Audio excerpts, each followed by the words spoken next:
Hey guys, this is the final lesson for chapter 13, which we're talking about the Middle Ages, in which we're talking about the Middle Ages. This last section just talks about the growing power of the church in the West. And so let's move along. Go. So first of all, this is really important that the church gets a lot more authority over not only spiritual matters but also political matters during this time. A guy named Pope Gelasius the First, who lived in the 5th century, came up with this idea that okay, there's always going to be a power struggle between the top officials of the church and the political rulers. So let's come up with a rule, and that is, he came up with this idea called the two swords or the two powers, and basically this idea was that um, in spiritual matters, the Pope would have the final say. In political matters, the Emperor or King would have the final say. Um, what's really important to understand about the church in the West, which is the church that most of you are part of, and at this point in time, the only church in the West was the Catholic Church, the Roman Catholic Church.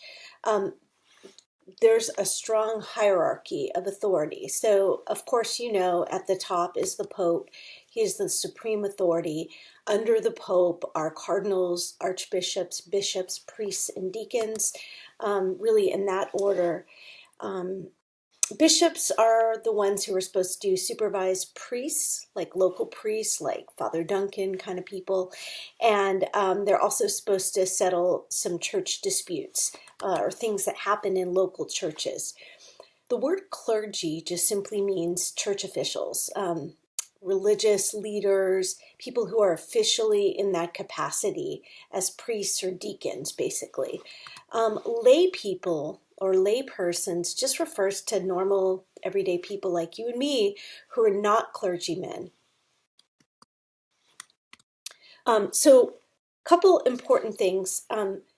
During this time, when there was a lot of division in political division, division between territories, and you didn't have a strong central authority like the Roman Empire. Instead, you had all these local rulers ruling over certain territories and a system called feudalism, which we studied in the last lesson. And so, what's important to understand is that the only unifying force during this period of time in the Middle Ages under feudalism was the Roman Catholic Church. So, why was it the major unifying force or the thing that brought people together? Because of the shared beliefs, because of the sacraments, right? In the Catholic Church, there are 7 sacraments. You know them because of religion classes, but things like baptism, Holy Communion, holy orders, uh, the sacrament of reconciliation. So you've got lots of different things here. Those things brought people together, as well as just local churches, local village churches where people would come together and have celebrations and festivals and celebrate Mass together. And so religion was the absolute unifying factor, the center, both religiously and socially, of society. So the church brought people together. Uh, Canon law, as you learned if you read your chapter, hopefully you did, were church laws, and they still are, that govern things like marriage and religious practices, um, all kinds of things. So it's basically church laws. So if you think of it as the ultimate laws that um, determine how we should live, how we should receive the sacraments, all that kind of stuff.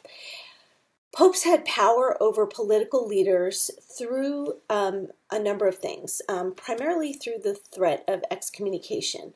I noticed that some of you in your homework for excommunication put kind of the dictionary definition, which is that, you get banned from the church. But literally what it means is you can't receive communion anymore. So excommunication means you are banned from the sacrament of communion. And ultimately, the belief is that if you are outside of communion, you are outside of salvation. Now, today, some of those ideas have shifted a little bit, but during that time, people were so frightened of being excommunicated because they thought that ultimately meant they were going to hell, or that they were being denied salvation. Another threat that popes could use over political leaders was something called interdiction. And that was basically where the pope, if he cannot work things out with the king or the emperor, basically denies all the subjects that live in the king's territory any holy sacraments or services like masses, to be allowed in that area.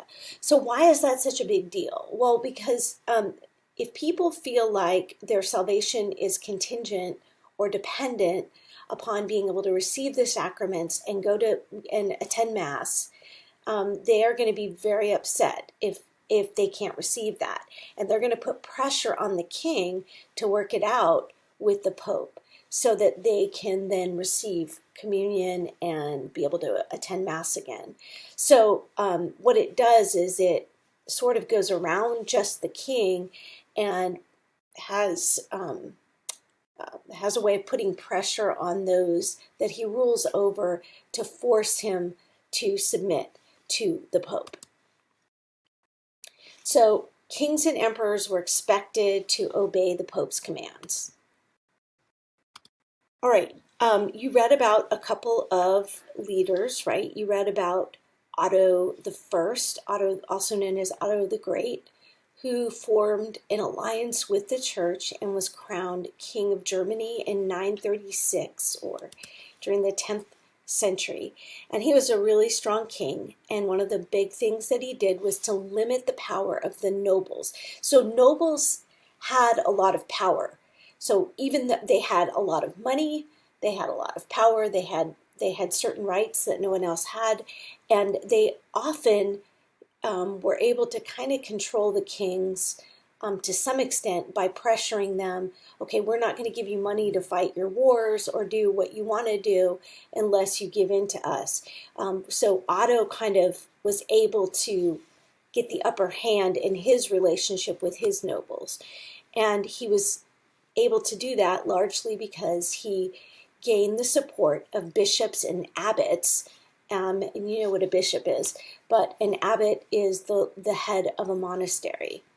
And so by gaining their support, again, he was able to put pressure on his nobles to give in to him and what he wanted. He also invaded Italy on the Pope's behalf, and got control of some of those lands. And so the Pope essentially crowns him emperor in 962 in return for all the things that Otto did to help the Pope consolidate his power. So you can see sometimes they help each other. So remember we talked about Pope Gelasius's idea of the two swords, that in political matters the Pope should submit to the emperor, and in spiritual matters the emperor should submit to the Pope. Well, this was kind of setting up for future problems because, of course, it's kind of like a lot of gray areas here. So one of the things that happened was Otto had a lot of land because, remember, he had conquered a lot of Italy for the Pope. And so all this territory here, which makes up a good bit of what is now France and Germany, and then northern Italy, or actually even more than northern Italy, all become part of an area that becomes called the Holy Roman Empire. And as I joked in my last lesson, was neither holy nor Roman nor an empire, according to a famous historian. So the Holy Roman Empire, though, you want to think of it as kind of like a mini Roman Empire, although not quite. The Holy Roman Empire at the time was the strongest power in Europe until about 1100. So there was no Germany, there was really no France yet, there was really no Italy yet. They were just states, and the Holy Roman Empire kind of tied them together. One of the things you probably read about was this idea of lay investiture.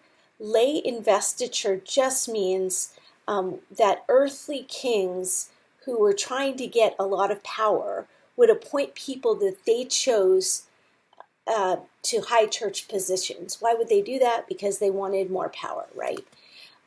And so this illustration is of an earthly king appointing a person that he wanted to a high church position. So if you put someone in a position that is favorable to them, they're going to feel like they owe you a favor, and you're going to kind of get your way. So here the king is handing the bishop a shepherd's hook, which is a symbol of, spiritual authority, or the office of the bishop specifically. So the Catholic Church insisted that bishops were not chosen by the Pope, or were chosen by the Pope, not by kings. And so this is a really important point. All right, so the biggest situation that we can think of during this time period where there was a huge clash between an emperor and a pope was between Emperor Henry IV and Pope Gregory VII. Okay, so you hopefully read and remember reading a little bit about this, but basically Pope Gregory bans lay investiture, this idea that an earthly ruler can appoint a spiritual leader. He doesn't like this. He feels like the only people who should be able to appoint spiritual leaders are spiritual people, like namely the Pope. And so he bans this, and Henry does not like it. So basically, Henry IV orders the Pope to resign as Pope, to step down. And in retaliation, as you can see, Pope Gregory excommunicates Henry, and this becomes sort of a mess. So they have this showdown at this Italian town in Italy called Canossa. So Henry goes to Canossa because he realizes, I made a big mistake. I'm in big trouble. This is not working for me. Trying to threaten the Pope was not a good idea. So he goes to beg Pope Gregory's forgiveness, and we're going to actually read a primary source about this, so you'll get to read this in more detail, but it's kind of funny, I guess. So he goes and he begs the Pope to forgive him. He's out in the snow for 3 days, and as a Pope, Gregory is obligated to forgive any humble sinner, and he has to give Henry the benefit of the doubt. Even if he doubts his sincerity, he's got to do it. So Pope Gregory does forgive Henry, but the lay investiture problem is still not solved. It's an ongoing problem for a while. So something called the Concordat of Worms, and by the way, you'll see the word worms here. That is not the word worms, so please don't pronounce it worms. In German, your W's are pronounced like V's in English, and so it's called Worms. So the Concordat is a compromise reached between Emperor Henry IV and Pope Gregory VII, where basically Henry has to agree that it's the Pope alone who can appoint bishops. However, he gives him a little bit of of room here to kind of work out a compromise or a deal, and that is that the emperor can always veto that appointment. Again, you see a problem set up here, because what if a pope appoints someone and then an emperor just keeps vetoing it? It's an ongoing problem. So Frederick the First was a really strong leader. He was also known as Frederick Barbarossa, or Redbeard, because he had a very bright red beard. And in 1152, he becomes king in the Holy Roman Empire, and he dominates the German princes. He invades Italy, and ultimately he's defeated at the Battle of Legnano in 1176, and after he dies, the whole empire collapses. So Frederick was always out like conquering and traveling and trying to get more power. And whenever he would leave Germany, or what we now call Germany, but was really just the Holy Roman Empire, things would fall into chaos, as they often did in feudal society. But when he would come back, he'd restore order. So he was a really powerful person. But whenever he wasn't there, there was chaos. So after he dies, there's disorder in the empire, and the German states stay separated. So there are just a bunch of German states, not really like the United States, okay, because the United States were still under the federal government. So whether you live in California or New York, yes, some things are different, but ultimately you still have to submit to federal law. In the German states, right, in the Holy Roman Empire, it was more like numerous countries. Under Frederick, things were pretty okay and strong. He was a good ruler. He was a strong ruler. But after he died, the area that we now call Germany was just a bunch of states that were more like separate countries with different dialects of language, different cultures, different traditions, and they all just kind of like did their own thing. That is kind of the German states try to revive their empire, but the German princes at that point in time, and by the way, princes were just local rulers, so they were considered royalty, and they ruled lands, but they were the ones who were supposed to elect kings. And of course, if you are a German prince or any prince, which again, during this time period just meant you were a local leader, you would want to, and by the way, all these guys were nobles, you would want to keep your king weak. So that you could have more power, more say. You didn't want like a super strong king like Frederick who would run the show. You would want to be able to kind of like talk in his ear and tell him what you wanted him to do. And so they would often appoint weak kings. And so this becomes really a power struggle throughout the Middle Ages under the system of feudalism, which again was both a political, actually more than both. It was a political, economic, and social system of alliances and agreements during a time of a lot of disorder and chaos. So we'll talk more about this in the next chapter, and how a couple states in Europe, namely France and England, developed strong centralized monarchies to try to deal with these problems, even though the German states remained separate for a really long time. All right, so thank you guys for listening, and I will see you next time.